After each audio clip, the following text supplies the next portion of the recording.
Hi guys, it's AstroCass back for the quick astrology update. I am sitting in my car and I'm going to very quickly film this for you. Hopefully it's okay because I'm just filming it on my phone, but I just really wanted to get this video out for you. So we have a Pisces eclipse, full moon coming up. It's a bit of a hybrid eclipse, so the North Node is still going to be in Aries, but this actual full moon is happening in Pisces at 25 degrees. So it's an outer sign kind of conjunction with the North Node and this full moon in Pisces at 25 degrees. We also have Neptune here, which is the modern ruling planet of Pisces, so that's going to be involved in this story. So basically with the moon conjunct that Neptune, that's bringing in a lot of intuitive spiritual healing into this full moon.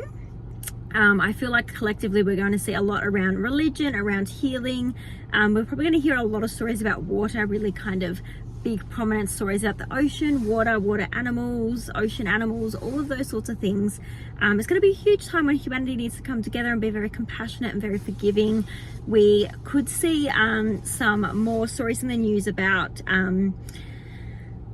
the pandemic and potential restrictions and needing to stay at home in regards to these sorts of things. It's just my intuition there. I just feel like we might hear some more kind of stories over the next 3 months in regards to that. We might also hear in the news lots of stories about our world leaders and potentially losing one. So whether that's like a president or just prominent leaders. I also think there's a lot happening with obviously the Leo and Mars Pluto opposition type energy for a lot of big famous celebrities and leaders that's going to be impacted as well, but probably not so much the Pisces full moon side of things. But sorry, I just had to move my arm and my camera there. Not so much the Pisces full moon, but I kind of just wanted to make that pretty aware as well. But traditionally when we've had really big shifts with the node being in Pisces, we see a lot of economy downfall, like a lot of issues with the economy, with the stock market, a lot of changes and shifts there. If you look back to the period of 2006 to 2008, when we kind of had the nodes in Pisces and Virgo on those axes, we did have huge peaks and big changes and then big downfalls with money and the economy. We did have a recession. I was only quite young. I'd only just started working back in 2007, 2008, but I do remember the recession and the economy downfall in 2008, which, you know, was kind of from the events that happened in 2007, and we did have Pisces eclipses back in 2007. So I would definitely keep an eye on those patterns because I think similar themes might pop up as well. So that's some of my predictions, I guess, for this Pisces full moon is big economy shifts and the downfall of the economy.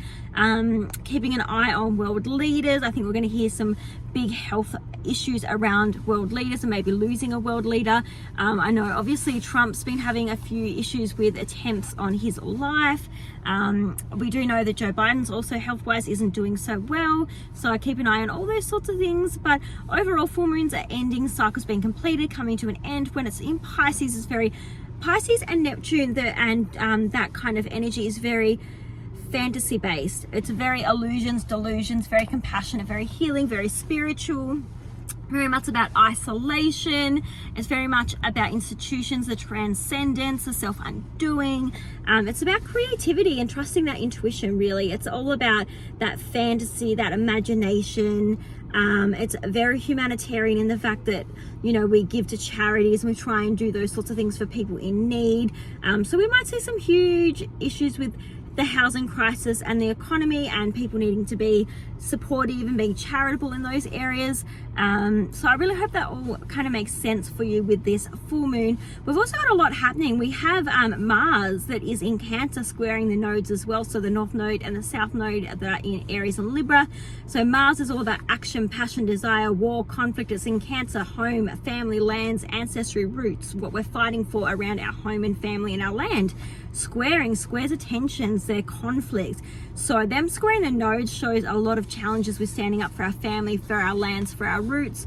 We also have a beautiful sextile from Venus in Libra to Jupiter that is in Gemini. There's a bit of a beautiful sextile happening there. So that, sorry, not a sextile, a trine, a beautiful trine between Jupiter and Venus there. And Venus is in rulership. So Trines are harmonious aspects, so that shows a lot of flow between Jupiter and Venus, the two benefic planets. So there's definitely opportunities for support here with money and love and support there and wisdom. So it's not all doom and gloom. There are some positives here, but I really hope you enjoyed this like quick kind of video on the upcoming Pisces full moon eclipse. Until the next one, guys, stay safe. Bye.